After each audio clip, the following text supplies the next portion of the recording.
Troisième antienne, du coup, au radix Jessé pour le 19 décembre, au rameau de Jessé. Jessé, on se rappelle, c'est le père de David.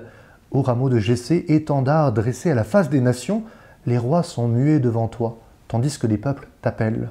Viens, Seigneur, délivre-nous, ne tarde plus. Vous voyez, cette fois-ci, l'antienne nous fait contempler le Messie comme rameau descendant de Jessé, père de David. On le sait, c'était une promesse que le Messie serait de la lignée de David. Eh bien, voilà, on se le rappelle. Ça nous rappelle la prophétie sur le Messie qui est donnée dans Isaïe 11. Un rejeton sortira de la souche de Jessé, un surgeon poussera de ses racines. Sur lui reposera l'esprit de sagesse et d'intelligence, esprit de conseil et de force, esprit de connaissance et de crainte du Seigneur. Son inspiration est dans la crainte du Seigneur. Ce jour-là, la racine de Jessé, qui se dresse comme un signal pour les peuples, sera recherchée par les nations, et sa demeure sera glorieuse. Ce jour-là, le Seigneur étendra la main une seconde fois pour racheter le reste de son peuple. Il dressera un signal pour les nations. Il rassemblera les bannis d'Israël. Il regroupera les dispersés de Juda des quatre coins de la terre. Vous voyez, on y voit la promesse de l'incarnation du Messie qui vient sauver toute l'humanité et qui sera comme un étendard, un signal levé pour sauver toutes les nations. Cette page, finalement, cette antienne, elle nous fait contempler une page de l'histoire, quelque chose du projet de Dieu qui vient nous sauver. On a plusieurs autres références qui sont belles. D'abord, en Isaïe, on trouve à un autre endroit, en lien directement avec le serviteur souffrant. C'est assez impressionnant. Déjà, on annonce la passion de Jésus alors qu'on annonce sa gloire.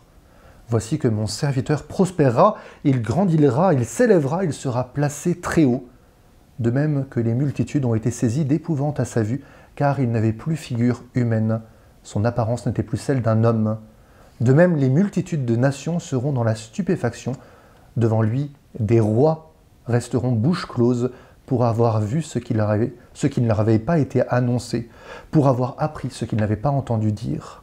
Vous voyez, finalement, on fait le lien entre l'étendard, l'élévation, la gloire de Dieu qui est annoncée, et ce mystère de son abaissement. Abaissement qui se vit à la crèche, abaissement qui se vivra sur la croix. Ça nous renvoie à un autre moment aussi, avec Moïse, où lorsqu'il y a une épidémie de serpents brûlants dans le camp du peuple d'Israël, eh bien Dieu dit à Moïse qu'il va élever sur un mât, sur une croix, un serpent en bronze, serpent qui sera ensuite contemplé et qui va sauver chacune des personnes qui sera mordue par les serpents brûlants. Finalement, on nous annonce, vous voyez, en même temps l'élévation de Jésus, en même temps son abaissement et sa mort sur la croix, et le fait que c'est lui qui vient nous sauver. Plus encore, dans le « venez nous délivrer, maintenant ne tardez plus », eh bien, il y a une ouverture aussi à la rédemption. On sait qu'il ne tarde plus, qu'il va arriver bientôt pour venir nous sauver.